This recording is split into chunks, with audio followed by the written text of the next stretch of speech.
In Shmos Yud Beis, Pasuk Yud Beis, the Pasuk says, V'yovarti be'eretz Mitzrayim Parshas Bo. The Pasuk says, the Rebbeinu Shalom says, and I will pass through the land of Egypt on this night of Pesach, V'yikesi kol b'cher be'eretz Mitzrayim, and I will smite all the firstborn in the land of Mitzrayim, me'odam v'yad behema, people and animals, uv'chol Elohei Mitzrayim es eshvotim ani Hashem, and I will punish all the idols of Mitzrayim. And Rashi explains, what does it mean to punish the idols? Shel eitz nir keves, an idol of wood will rot, v'shel mateches nimeses, and an idol of metal will melt. That's the simple. Yaakov Avinu learned a deeper pshat in this, and he applied this to himself. Yaakov Avinu said, I'm afraid they're going to worship me as a god. Because at the end, in Parshas Vayechi, in Bereshis Vayechi, Yaakov Avinu said, Al nosek bereini b'Mitzrayim. Yaakov Avinu told Yosef, don't bury me in Egypt. And Rashi offers various reasons why Yaakov Avinu did not want to be buried in Egypt. The third reason that Rashi gives in Parshas Vayechi, she'avur zeh she'osa lohem nes.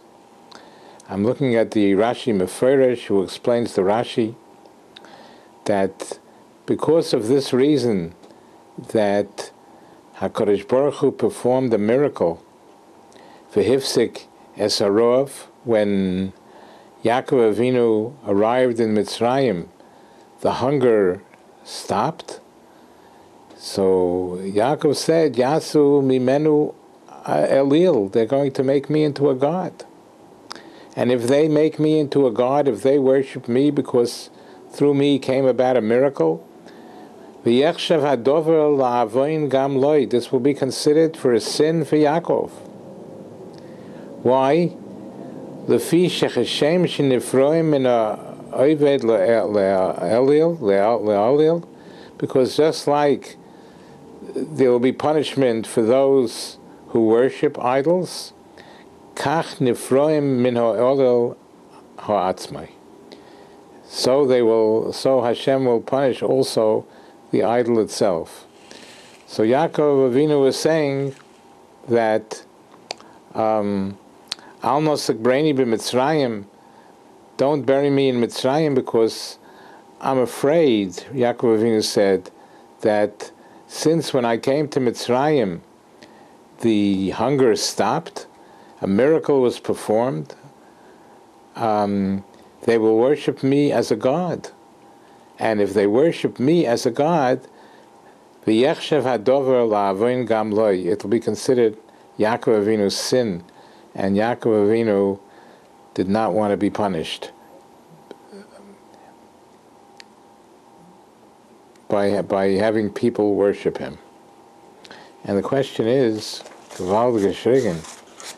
question is, even if they come and worship Yaakov after his death, why is it a punishment for Yaakov Avinu? He doesn't want them to do it. He doesn't want them. It's as if Yaakov Avinu is rising from his grave and saying, go away everybody, don't worship me, I'm not the Rebbeinu Shalom. There's a Rebbeinu Shalom in the world, and I'm not the one. Yaakov Avinu had no kavona, he had no intent. He does not want them to worship him. So why is Yaakov afraid and why is Yaakov saying, don't bury me in Mitzrayim because I'm afraid they're going to worship me, and if they worship me, it's going to be my sin. And the question is, Gewalt geschrigen, does Yaakov has kavana here? Does Yaakov want them to bury him? Does Yaakov want them to worship him? He does not want it to happen. He does not want. It's as if he's getting up and saying, please don't worship me, I'm not Hashem. Why should he be punished for this if people worship him after his death? Comes along Meirenu Hagoin Reb Chaim Shmulevitch Zecher Tzadik Levrocha, and he says, we see a revolutionary new concept here, that you don't even have to hurt anybody, but if you're an object of people worshiping you, and even though Yaakov does not want it at all, but you're the object of their worship, so you also have a hand in it. You have a hand in it, and you too are going to be punished for it. This is a new concept in harming people, in hurting people. Yaakov Avinu does not want them to worship Avodah Zarah. Nevertheless, nevertheless, if they're worshiping him, he has a part in this sin, and Yaakov Avinu would be punished too. We see like a new concept in offending people, that even if you don't want it, you wish they wouldn't do it, because Yaakov Avinu says, I'm not the Rebbeinu Shalom. Nevertheless, the little passive part that Yaakov Avinu plays in this, by being the object of their worship, is saying that Yaakov Avinu is saying the Rebbeinu Shalom will punish me for this. A tremendous new concept that Reb Chaim Shmulevitch Zecher Tzadik Levrocha says. And in truth, he says also, this is similar to a Gemara in Bava Kama. In Bava Kama, Daf Kuf Yud Zayin Amud Aleph, the Gemara says a story about Rabbi Yochanan. Rabbi Yochanan had very thick eyelashes, and they covered his eyes. And he asked the people to please remove the eyelashes from my eyes. I want to have the privilege of looking at Rav Kahana. When he looked at Rav Kahana, he saw that Rav Kahana's lips were it seemed that there was a shenikra sfosai shel Rav Kahana. His lips were torn because of a makkah, something that he hurt himself, and his lips it seemed to Rabbi Yochanan, who looked at Rav Kahana, it seemed to him that Rav Kahana was laughing at him. So he felt very badly, Rabbi Yochanan felt very badly that Rav Kahana, he thought that Rav Kahana was laughing at him, but really he wasn't. It's just there was something wrong with his lips, and it seemed that way.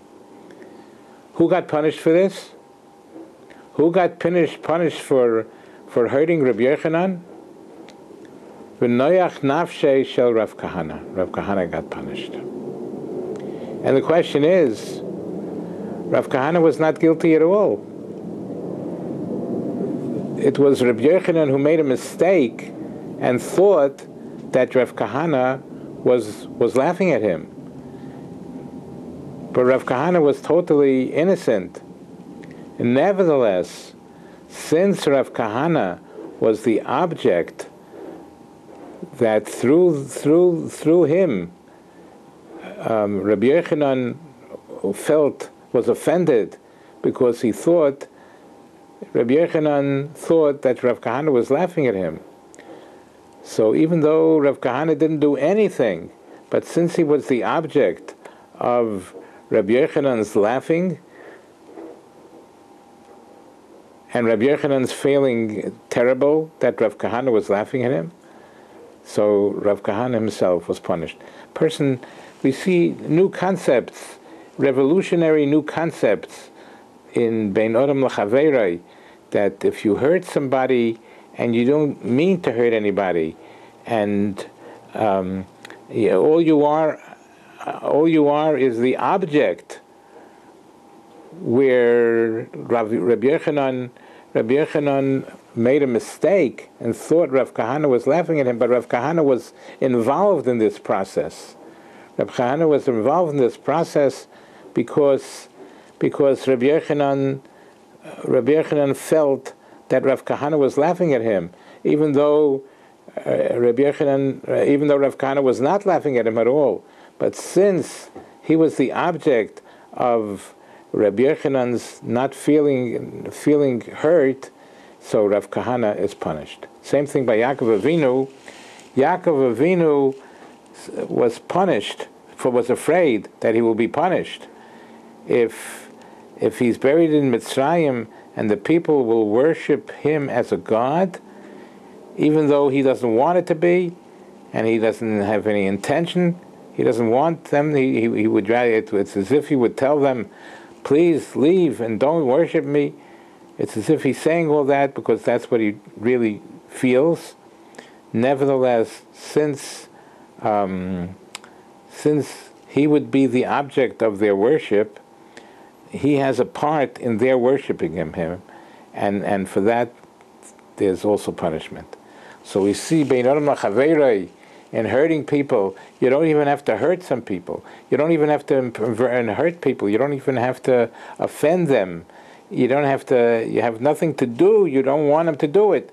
But still, if you're part of it, somehow, in some manner, form, or shape, you are responsible. And this is our obligation in Bein Odom L'Chaverei, to see that we should have no part whatsoever in hurting people, in becoming a takola, becoming a stumbling block for other people to sin by worshiping. This itself, this also is something that Bein Odom L'Chaverei we have to avoid. The Eibishter should help us. We should understand that offending somebody in any manner, form, or shape, with little input that you have in it, but even if you're only the object of this, you also are punished by Hashem.